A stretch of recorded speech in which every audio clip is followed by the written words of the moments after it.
see a lot of scans will show, MRI scans will show how adolescent brains work different from an adult brain.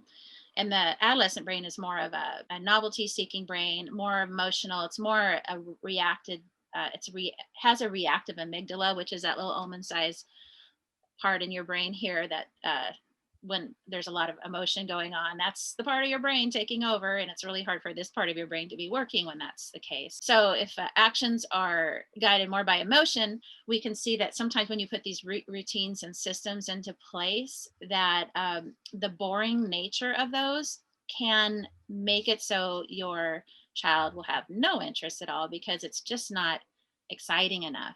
So the reason why we want to bring that up is because we need to tweak systems along the way. There's really good systems that can provide that consistency that we talked about.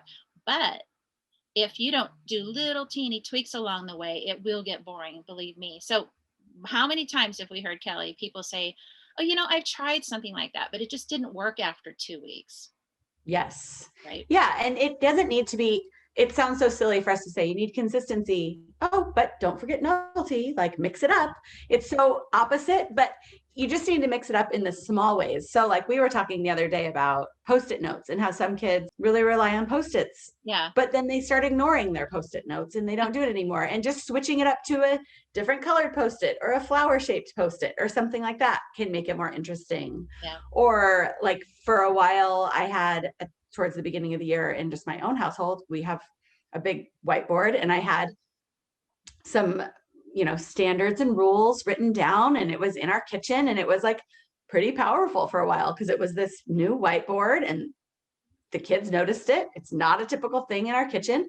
And then pretty soon it just became background. It was like wallpaper to them after a while and they didn't notice it. So then it was my job to figure out how I could mix it up. Moved it up to the hallway, to a certain area there, changed some of the print on it, that kind of thing. So it's those small little tweaks that kind of catch their attention and change things up a little Right. bit. And that's like, yeah, you have to be creative, and you work, Kelly. That sounds awesome. It's not like you have to go out and buy a neon sign or have a dog and pony show to kind of run the run it. Yeah, or throw out Right. all of the systems you've worked on. You're not throwing out the rules.